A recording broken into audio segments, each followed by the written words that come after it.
Thank you for staying with us, everyone.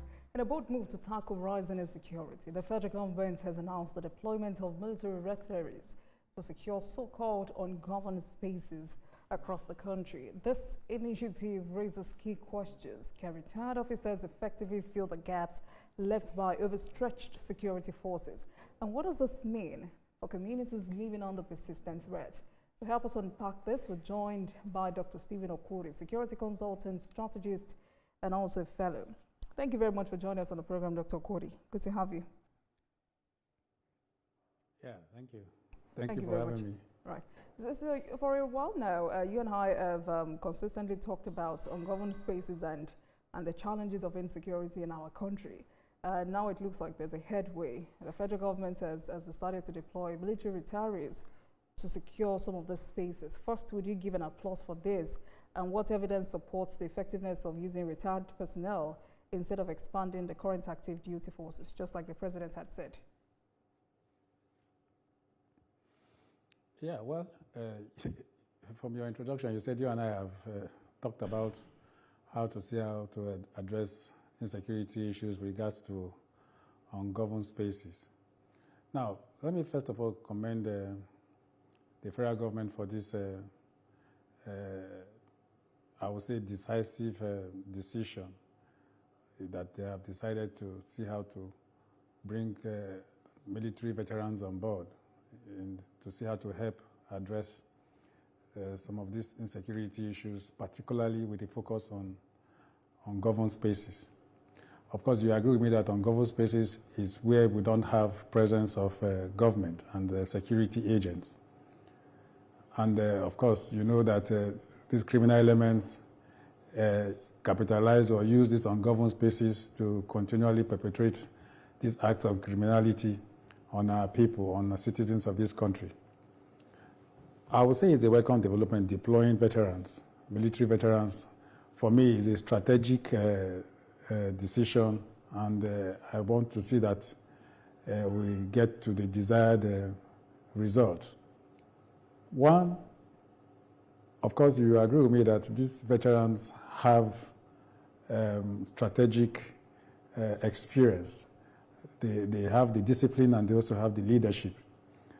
You are bringing them, or you are trying to engage them because they have the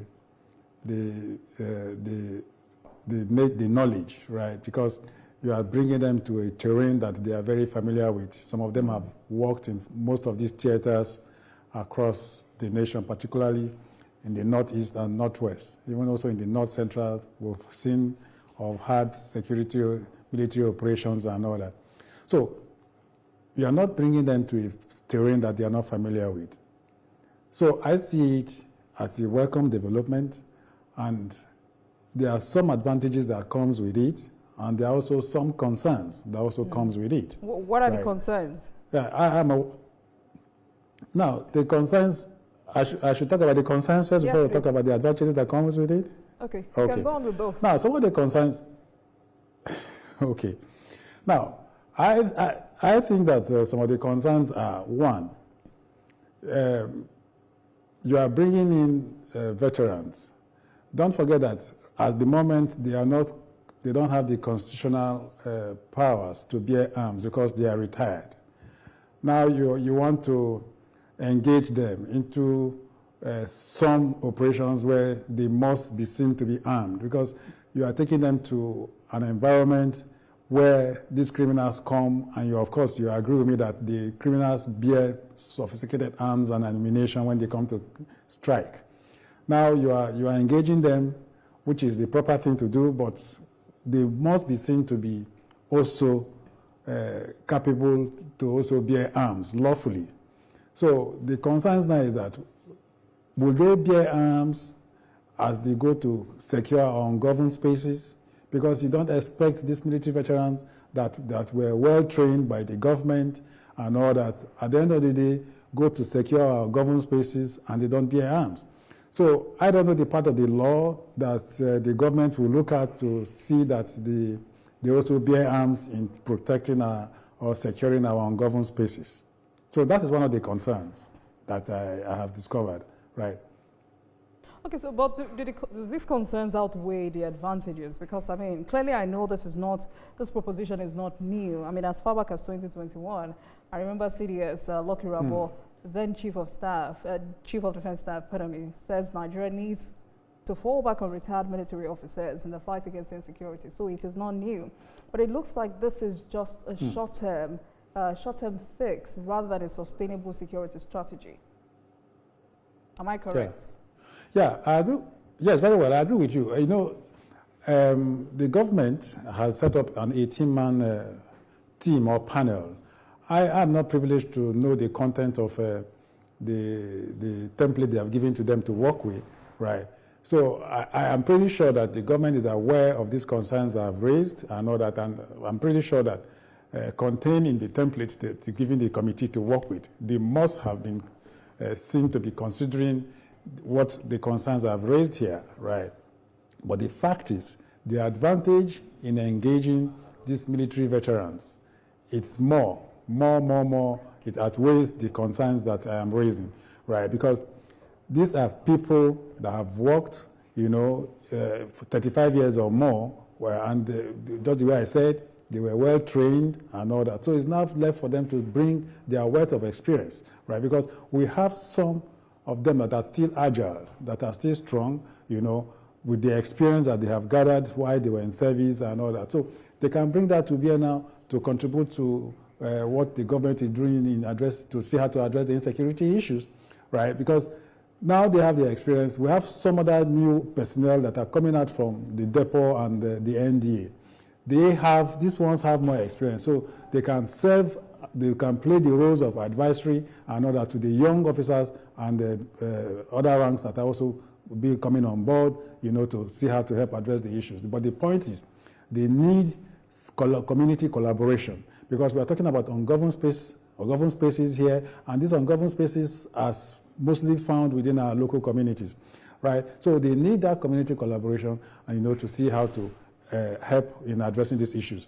And in bringing them back to see how to help addressing these issues, I think that one of the ways to go is to see how to get these veterans from our immediate communities. Most times, when they retire from service, you see that they retire back to our local communities. So if they want to bring them on board to help address these issues of insecurity and to also help in securing our ungoverned spaces, they should ensure that these officers are picked from their immediate communities and all that, so that they can help in addressing it, because they have become very familiar with their communities, and also they have the capacity and all that to see how to secure these ungoverned spaces we are talking about. Because you know the attachment these criminal elements put or bring on when it has to do with ungoverned spaces. Just the way I said, on these ungoverned spaces would lack security presence there, you know. So there's a lot that we need to do. I am not privy to the terms, right, given to the 18-man committee, but from the perspective or from my own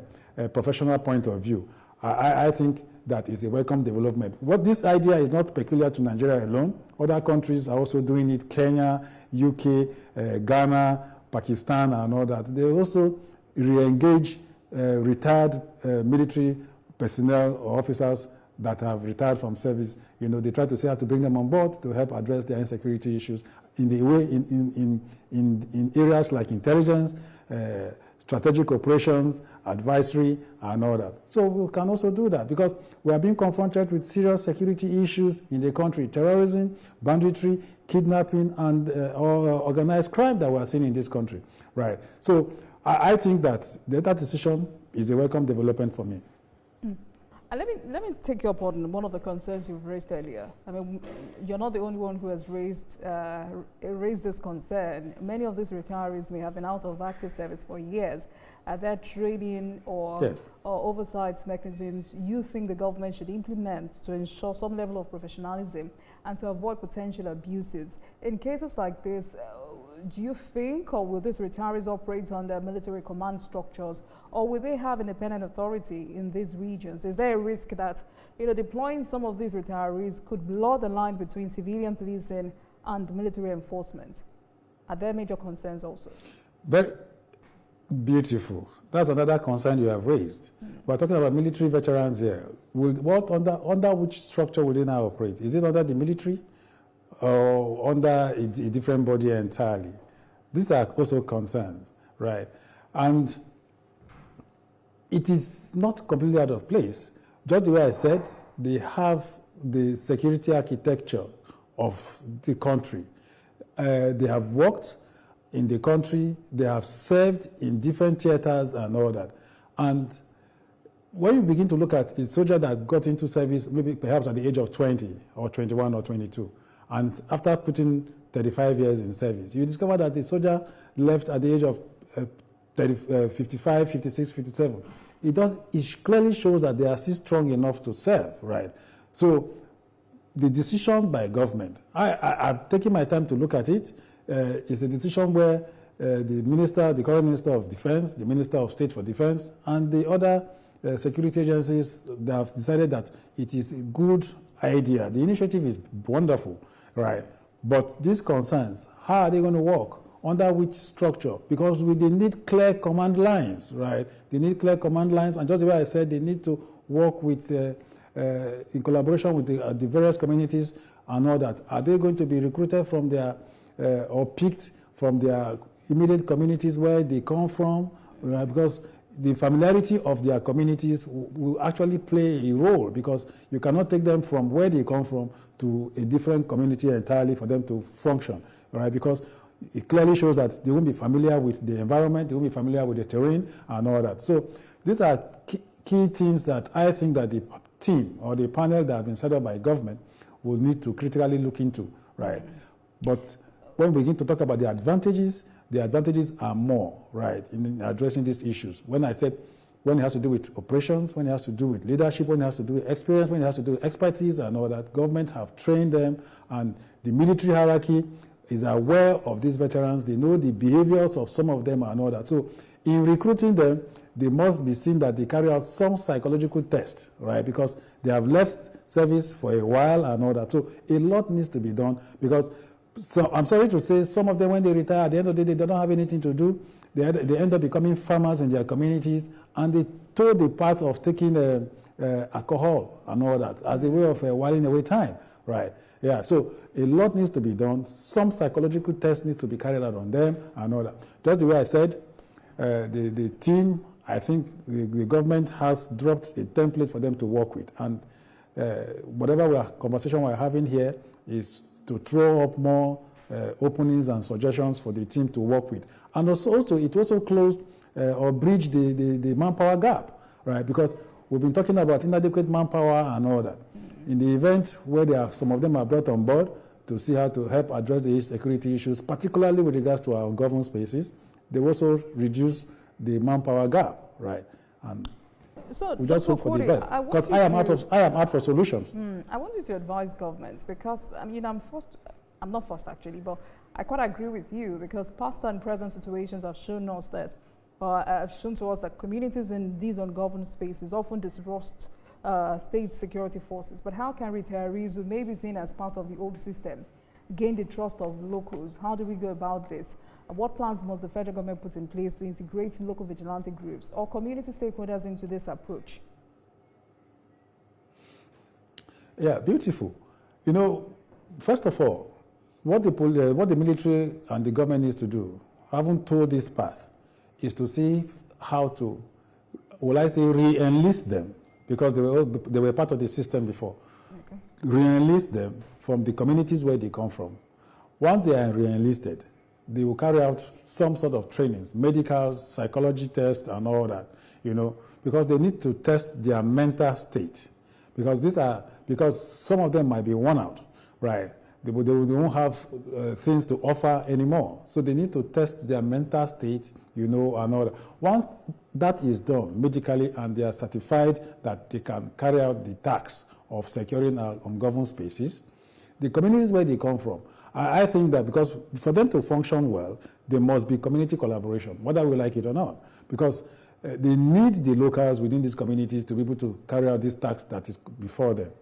Members of the communities, we have traditional rulers from these communities and all that. So in the event of trying to see how to recruit them or re-recruit them, members of these communities where they have traditional rulers and all that must also be involved. The government must get them involved, because some of these retirees, you don't, just the way I said, you don't expect them to be 100%. So the traditional rulers from these communities must also contribute, in guaranteeing them, right, in shortening them that, yes, since they retired and came back, they've been playing or performing some roles within their communities in terms of securing their communities. So it means that the fact that they retired home, they are also serving certain roles in addressing the insecurities within their communities voluntarily. Now the government is coming back to see how to re-engage them.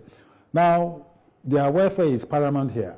They must be seen that their welfare is properly taken care of, right? Because you are taking them from whatever they are doing before, to re-engage them. So their welfare must be paramount. Their trainings also, because you must have to train them, retrain them, because they have left service for a while, right? You must have to train them and bring them back to speed based on the tasks you want to give them, right? So a lot needs to be done, right? First of all, just the way I said, they have to be checked medically, psychologically, to check their mental state and all that. And by doing all that, the ones that are properly fit, to take up the task that the government wants to put before them. All right. I guess that's why many are also bothered about funding and whether this is sustainable at all. But let's talk about the president's trip to Turkey. I'd like to take you up on that trip and the quick wins. From the kind of conversation I had yesterday, this engagement with Nigeria comes at a time when other global partners, you look at the US and France, are also actively involved in supporting Nigeria's counterterrorism efforts. But for this Turkey's engagement, how might Ankara's role shift the geopolitical dynamics of security partnerships in Nigeria and West Africa as a whole? Yeah, first of all, the trip or the invitation by the Turkey president inviting the president of Nigeria to come over, I want to see it as a welcome development. It has happened before when the late former President Muhammadu Buhari was president. The Turkey president was here, and Buhari also went to Turkey to also pay same or similar visit. Now, there's a lot that Turkey does when it has to do with defense military operations, right? I'll give you an instance here. There's this ship, 76-meter high endurance offshore patrol vessel that was acquired sometimes last year. Of course, you are aware of the challenges that has to do with our maritime domain, crude oil theft, piracy, small arms and light weapons being smuggled into the country and all that. And this ship has the capacity to cover 84,000 square nautical miles in terms of surveillance, right? And this ship was acquired from Turkey. Right, so that's to show you the defense and military and security strength of Turkey. So part of the 9 or 11, is it 9 or 11? I can't remember agreements that were signed by Mr. President and the Turkish government. Containing it has to do with the defense, security, and all that, because we are talking about terrorism here.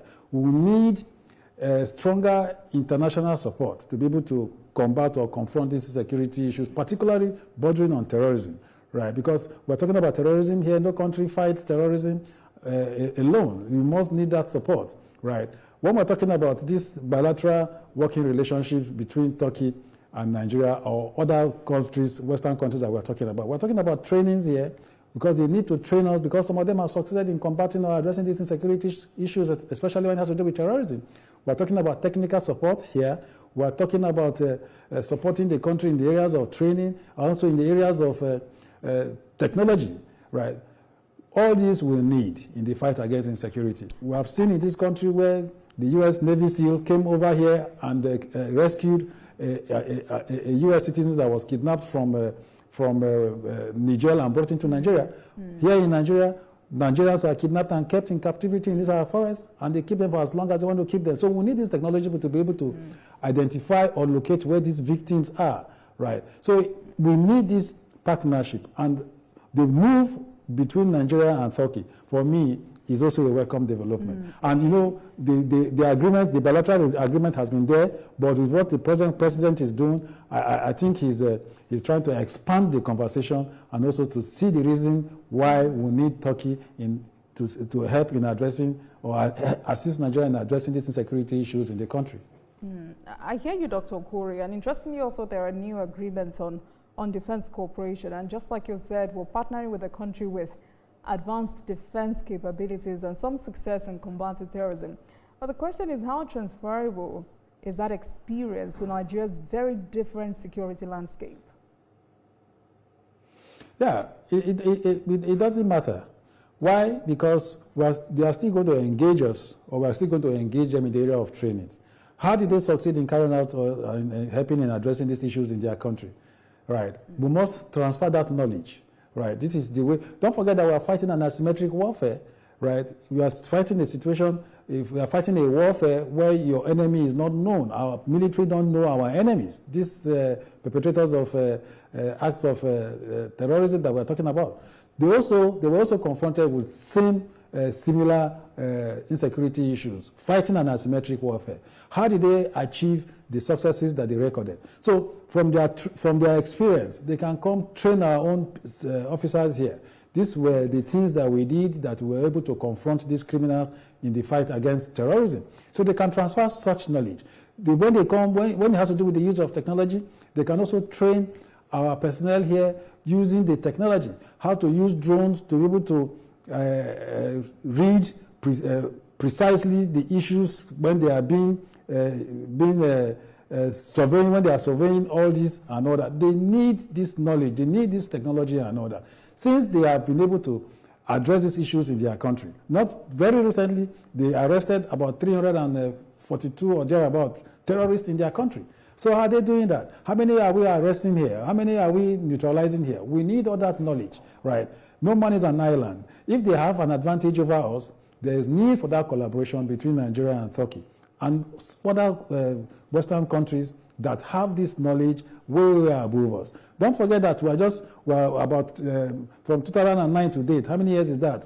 So this crime is, I won't say is new, but we are still being confronted with the challenges and all that. So there's nothing wrong with engaging these countries that have way experienced, they were able to address it, they were able to combat it, to pass similar knowledge to us by way of training, by way of technical support and all that. So for me, when we bring that, it will also help in addressing these issues.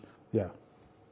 All right. I mean, when you said we do not know our enemies, that scared me to hell. But then with this new agreement with Turkey, how do we identify our enemies? But that's a conversation we must continue after this break. Please stay with us. Thank you very much for staying with us on the program. We're still talking national security as federal government deploys military retirees to secure ungoverned spaces across the nation. And I've been speaking with Dr. Stephen Okori, security consultant, strategist, also a fellow Nigerian Army Resource Center. Dr. Okori, thank you very much for speaking and for staying with us on the program. So earlier you talked about training, and during the break I was thinking, what's also transferable in the area of intelligence? Say again, please.